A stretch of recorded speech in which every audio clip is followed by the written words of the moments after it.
என்னம்மா 2 நாள் ஆளே காணோம், எங்கே போயிருந்தீங்க? எனக்கு உடம்பு சரியில்லை சார், அதான் நல்ல டாக்டர் பார்க்க போயிருந்தேன். நான் இங்கே நல்ல டாக்டர் இருக்கல, எங்கேம்மா போய் பார்க்க போகிறேன்? சரி பேஷண்ட்டை கூப்பிடு பார்ப்போம். வாங்க, என்ன செய்யுது உடம்புக்கு? சார் ஒரே படபடப்பா இருக்கு சார். பாடியெல்லாம் ரொம்ப வீக்கா இருக்கு சார். சுகர் இருக்கா? செக் பண்ணீங்களா? செக் பண்ணேன் சார், இருக்கு. எவ்வளோ இருக்கு? 1/2 டப்பா இருக்கு சார். அடப்பாவே, பிளட்டு சுகர் இருக்கான்னு கேட்டால் வீட்டில் கிச்சனில் இருக்க சுகரை பார்த்தியா? சரி, நான் மாத்திரை எழுதி தரேன், அதை போட சரியாயிடும். சார் போன தடவை எழுதி கொடுத்த மாத்திரை வேணாம் சார், வேற மாத்திரை கொடுங்க. ஏன் தர அதை சாப்பிட மாட்டீங்களோ? இல்லை சார், அதை போட்டால் நைட்டு தூங்கையில் சமந்த கனவுல வருது சார். சமந்தாவா? வந்தா நல்லா தானையா? இல்லை நேரில் வரணும், அதுக்கு ஏதாவது மாத்திரை கொடுங்க. யோ இந்தாயா, இந்த ஹாஸ்பிட்டல் நினச்சி என்ன நினச்ச? ஒழுங்கா எழுதி கொடுக்குற மாத்திரை திண்டு போயா. நர்ஸ், அடுத்த பேஷண்ட் கூப்பிடுங்க. டோக்கன் நம்பர் 10, அடுத்த பேஷண்ட் உள்ள வாங்க. சொல்லுங்க தாத்தா, உங்களுக்கு என்ன பண்ணுது? டாக்டர் ஐயா, என் ஒய்ஃபு இறந்து 2 வருஷம் ஆச்சு. 2 வருஷம் நிம்மதியாக இருந்தேன். என்னன்னு தெரில, ஒரு வாரமாக என் கனவுல வந்து டார்ச்சர் பண்ணுறான். அதுக்கு ஏதாவது நல்ல மாத்திரை இருந்தால் கொடுங்க டாக்டர்.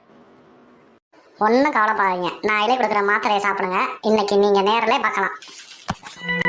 நர்ஸு நளினி, அடுத்த பேஷண்ட்டை கூப்பிடுமா. டோக்கன் நம்பர் 12, ரோசி உள்ள வாங்க. என்னம்மா ஸ்கூல் பிள்ளை மாதிரி இருக்கீங்க? என்ன ஆச்சு உடம்புக்கு?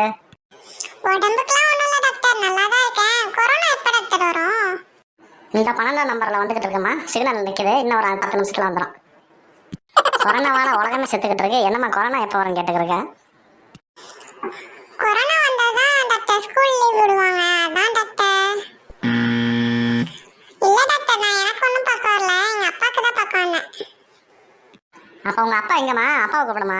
நீ வந்து உட்காந்து இந்த டார்ச்சர் பண்ணிக்கிட்டு இருக்கேன். சொல்லுங்கள் சார், உடம்புக்கு என்னாச்சு? எனக்கு நிறைய பிரச்சனை இருக்கு டாக்டர். நீயே ஒரு பெரிய பிரச்சனை தான், என்னென்ன சொல்ல பார்ப்போம். எனக்கு பல்ல ஆடுது சார். எந்த பாட்டுக்கு ஆடுது? விஜய் பாட்டுக்கா, அஜித் பாட்டுக்கா?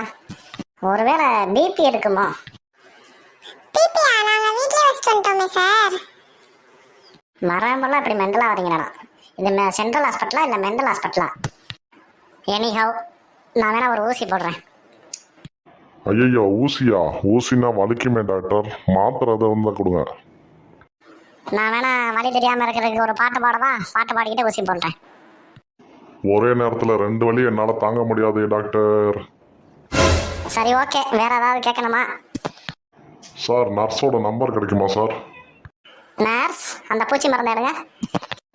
என்ன டாக்டர், வரவங்கெல்லாம் பைத்தியமாகவே இருக்கானுங்க. நம்ம இருக்கோம்ல, நம்ம அப்படி தானே இருக்கோம். சார் ஃபோன் வந்துச்சு, 6ஆம் நம்பர் ரூம் பேஷண்ட் இறந்துட்டாங்களா சார்? ஐயோ முந்திக்கிட்டானே, நாளைக்கு நான் ஆப்ரேஷன் சொல்லியிருந்தேனே. சார் இன்னொரு ஃபோன் வந்துச்சு சார், 100ஆவது நம்பர் பேஷண்ட்டும் இறந்துட்டாங்களா சார்? இதான் பாத்தியாமா வாழ்க்கையோட தத்துவம். 6 லைன் சாவு 100 லைன் சாவு, அதனால தான் இப்படி சொல்கிறாங்க.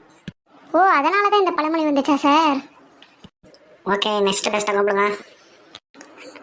டோக்கன் நம்பர் 13, யுவராஜ் சிங் உள்ள வாங்க. சார் எனக்கு 2 நாளாக காதை கேட்க மாட்டேங்குது சார். காது கேட்கலையா? இரு, எக்ஸ்ரே ஸ்கேன்லாம் பண்ணி பார்ப்போம். தம்பி, செக் பண்ணி பார்த்ததில் உங்களுக்கு 2 speaker out ஆயிடுச்சுப்பா.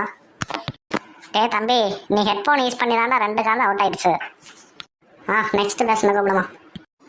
Token number 24, Kabali உள்ள வாங்க. வாயா கபாலி, என்ன இந்த பக்கம்? சார், என்னைய தூக்கத்தில் யார் அமுக்கிற மாதிரியே இருக்கு சார். நான் தான் 2 நாளாக வந்து அமுக்கிக்கிட்டு இருந்தேன். முந்தானத்து வந்து பீஸ் கொடுக்காம போயிட்டேன். என்ன சார் மாத்திரை எழுதி கொடுத்துருக்கீங்க? எந்த மெடிக்கலுமே கிடைக்கல. நான் ஃபுல்லாக ஊர் ஃபுல்லாக அலைஞ்சு தெரிஞ்சுட்டு வரேன். எங்கே அந்த சீட்டு காட்டு பார்ப்போம். ஐயோ, இது பேனா எழுதுதா இல்லைன்னு கிறுக்கி பார்த்த பேப்பரியா? இதை தூக்கிட்டு மெடிக்கல் அடைஞ்சா எப்படியா கிடைக்கும்? சரி, நான் இப்போ எழுதி தரேன், அதை வாங்கி சாப்பிடு, உடம்பு சரியாயிடும். ஓகேவா? பீஸை கொடுத்துட்டு கிளம்பு. நர்ஸுக்கு சம்பளம் கொடுக்கணும். என்ன சார் 3 மாசமா சம்பளமே கொடுக்கல? சம்பளம் வேணுமா? சம்பளம் வேணும்னா சப்ஸ்கிரைப் பண்ணுமா. ஓகே சார், எனக்கு ஒரு 2 நாள் லீவ் கொடுத்துருங்க. ஓகே, நீ ஒரு 2 நாள் லீவ் போடு, நான் ஒரு 4 நாள் லீவ் போடுறேன்.